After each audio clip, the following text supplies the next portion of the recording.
Hey guys, we are back with Marriage Tune-Up. I know it's been like forever. Long time. Well, since, now we're married. Yeah. So it's been a while. It's been a while, but we figured we'd do our last book that we read for marriage counseling. And don't forget, going forward, we will still continue to do Marriage Tune-Up books based on books that we read as a couple and books we discover and books that I learn about in my program at school. So we're going with Money Before Marriage, the financial workbook for engaged couples. We're no longer engaged. This is awkward. Yeah, we've kind of graduated, I guess. Yay, we graduated. Just for the record, we did this. We read the book and did it all before we got married. Yeah, exactly. And now we're just too busy then. We didn't get to record it. Yeah, we wanted to review it for you guys and just tell you about it and whatever. So, you want me to start? Yeah, you get started. So, I think the biggest things that, or one of the main concepts that starts off in this book is, as you can see, it's not very big. There it is. It's only, and it's an 8.5 by 11. So it's a worksheet, workbook. It's not a novel. Like the fonts are pretty big. So. But there is a bit of an introduction, and the key in the introduction is talking about money. It's hard, guys, because it's an uncomfortable subject for a lot of people, and myself included. But it's so necessary, especially in a marriage or in any sort of relationship that is that serious kind of thing. I think it's very, very important, and you just have to get past that boundary of being uncomfortable.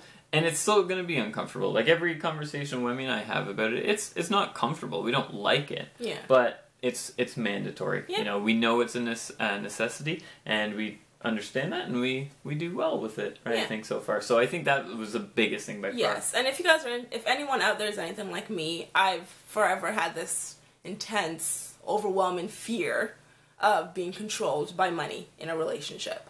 So because of that, for me, like talking about money was just like, I don't want to do this because if you do, I'm going to get pissed off. We're going to hate each other. It's going to be okay, just breathe. You guys see what it does to me, right? Like it just takes me down a really bad path. So it was really hard to have our first conversation, and we had the first conversation obviously before we read this book. And it was hard for me. It was difficult. Dave and I sat down one night, and we talked about it. It was like a couple of hours. It was a lot longer than it needed to be, but it was. I made my fears known to Dave, and, he reassured me as he does, and we just laid it on the table. Fears were not abolished, though. No, we're still working on it, guys. We're still working on it. Yeah, so I still think that it was great conversation. It was a great first step for us, and we've taken many since then, and it's good. Like, I think that's the key is just having those conversations, just talk about money with your spouse. Okay, so let's get started with the, actual money part of this. So they talk about discovering your personality profiles. Now this gets a bit interesting because you're learning how you spend money versus how your partner spends money. And not necessarily you spend it, it's how you value it. How you see it, how you interact with it. It's a whole bunch of, it's an interesting little... They have like surveys and stuff that you do, just the basic surveys of like rank 1 to 5 the words liar, the word spending. Just, you guys know those. Why don't you use an example? Okay. Because first of all, it's 1 to 4. 1 to 4. Okay, so here's an example. Enthusiastic, loyal, detailed, commanding. So you'd rank which one you think you are most naturally. Most like you. Yeah. You rank that a 4, least like you's a 1. So I'll give you guys a little quick snippet on that. So for me, 4 is most like you, 1 is least like you. Yeah. I thought we were just so for me, loyal was 4, 3 was enthusiastic, 2 commanding, 1 detailed. Yeah. So just an example, and be honest when you do these quizzes, guys. Otherwise, there's no point. Right, and you got to be honest with yourself. There's no two ways. It's uncomfortable, but a man or woman's gonna find out at some point. So keep it real. So flip the page. Once you do that, what does that lead you into? You fill out the... It leads you to a scoring key. Well, yeah, okay. Well, I'll talk about that. You get into where it actually it's all this stuff. And then it leads you to the 4 dimensions of disc. There you go. That's what I was getting at. So basically, you calculate it all based on your answers, and you'll come up with some numbers about what you value. And you'll draw some pretty pictures, and it'll talk about the disc. Yes. And so what's disc? So what does disc represent? Disc is dominant, influence, steady, conscientious. They have it backwards. Yeah. It really screws with you guys. Sometimes it's a bad book, but that's okay. Yeah, so dominant, influencing, steady, conscientious. I don't know where I stand, guys. Sure. Yeah. Sure. Where are you? So I am. You're the pencil. I know I'm the pencil. You're right in the average. So I'm balanced, pretty much. I'm balanced in dominance. I'm balanced in steadiness. I'm balanced in conscientious. And I'm low on influencing. And then myself, though, I'm extremely low in dominance and a little bit low in steadiness. And then, but I'm very influencing and just average in the commanding. Balanced. Balanced. Yes. Which is interesting that just re-looking at this is how my dominance is very low, which supports the tendency of, well, I guess that and commanding. I guess would the controlling pieces. Yes. And so I'm low, and it's okay. I'm not gonna control. I know you're not, baby. We see it. I know you're not. Anyway, so that's good. Most of it, I think you probably know about yourself, but it opens it up in a different kind of mindset. Yeah, a different conversation because now you're talking about how you see money and how you value money. Correct. So that's pretty much like the whole personality test and understanding your personality profile. Yep. And we move on to the third one, which we talk about the hoarding versus overspending. And so this is an interesting one, and basically this is now getting into literally talking about what you do with your money. And so the two extremes are hoarding the money, so a saving, or overspending and getting into debt and overspending. And so basically, it's talking about where you fit on the scale. There's another worksheet that works you through and gets you to figure out where you'd fit on that scale. And it's great to be kind of right in the middle, or somewhere in the middle. The extremes are obviously not good, and that's both extremes. Mm-hmm. And this was one of the places in the workbook where I had a bit of an eye opening because I'm a little bit on the saving side. A little bit. Wemi, now I'm going to control all of your money. No, so I'm a little bit on the saving side, and Wemi is a little bit on the. Oh, you're on the hoarding side too, apparently. Okay, here's what it is, guys. So it's like that. It's like the -1 to the positive scale. So I'm pretty much a +3 on the balance. So balance is the middle. So that's +3, a little bit over towards the saving side or hoarding side. And Dave is like a 17 out of 25. Why you gotta be like that? Just let him throw me under the bus. Let him know. Man. So he's more of a saver than I am. Yes. And as our counselor told us, it is important to have at least one person in the relationship who likes to save, because otherwise, yeah. Anyway, what I was getting at, which you just sit there. Okay. Just sit there and look pretty. Okay.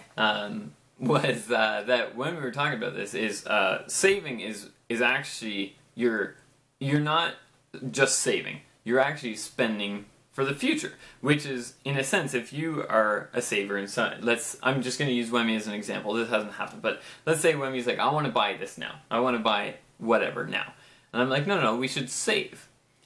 It's not saying that I'm trying to not spend. It's I'm trying to spend later kind of thing. So it's almost like you can't take it as that my decision is better, that saving is better, because you're not like saving isn't really a thing. It's spending later kind of thing. And hey, maybe you die first and then you don't get to spend it or whatever, but that's the kind of concept. And that was just a different mindset for me to take with it. Because yes, spending now is also good, within your own means, as long as living within your means. But yeah, so that was the hoarding versus overspending. And then we have creating your first budget. Oh boy, you need to do this. So this is important in my opinion for anyone who is living together, getting married, are married, get in a serious relationship. I would like to just say this is important for anyone. Yeah. Create a budget. Yeah. And try to live by that budget. That is, a great thing. And it's because I think it's a little bit different when you're creating a budget with two different... definitely is. Yeah, types of lifestyles, to incomes, to expenses. Just two people. Yeah. It becomes a little bit more difficult, more tricky.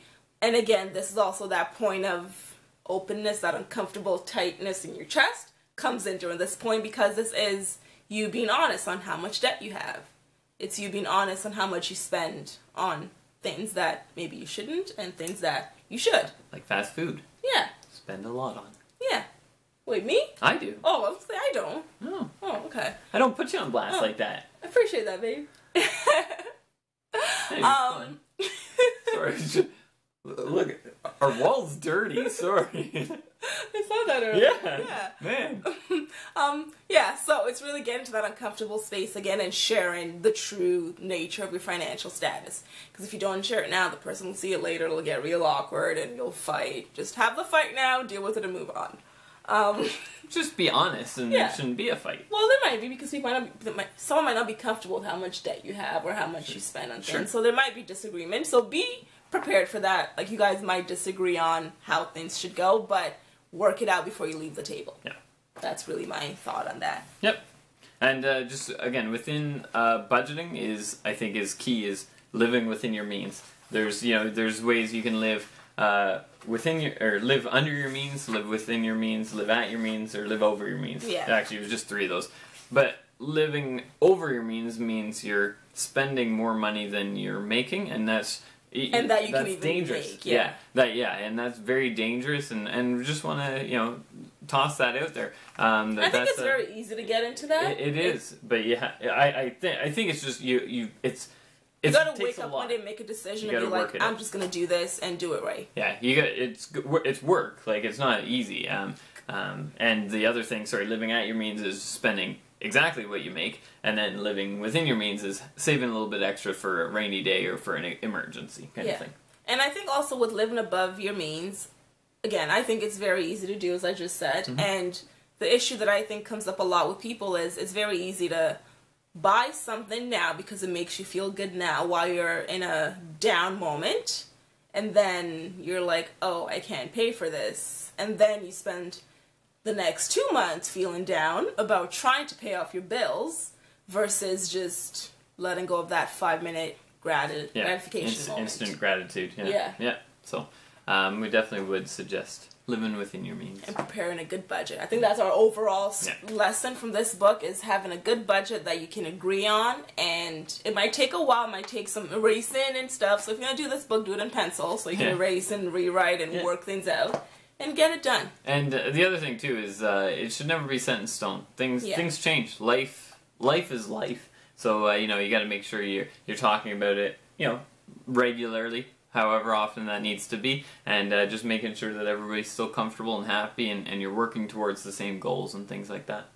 Yeah. So that's our review on Money Before Marriage, and so it was a great little workbook. Definitely give it a try and see where you can take your financial life. Yeah. If you have any questions about it, and really anything, feel free to comment below, and we'll answer questions. We're very open people, so we'll, if you... We might not tell you how much we make. I know Wemi put me on blast a couple of times, but anyway, no, we're totally willing to let you know pretty much anything, if you just ask. So, we'll talk to you next time. Hope you guys enjoyed it, and don't forget, we're going to be giving these books away, so stay tuned for that. Bye!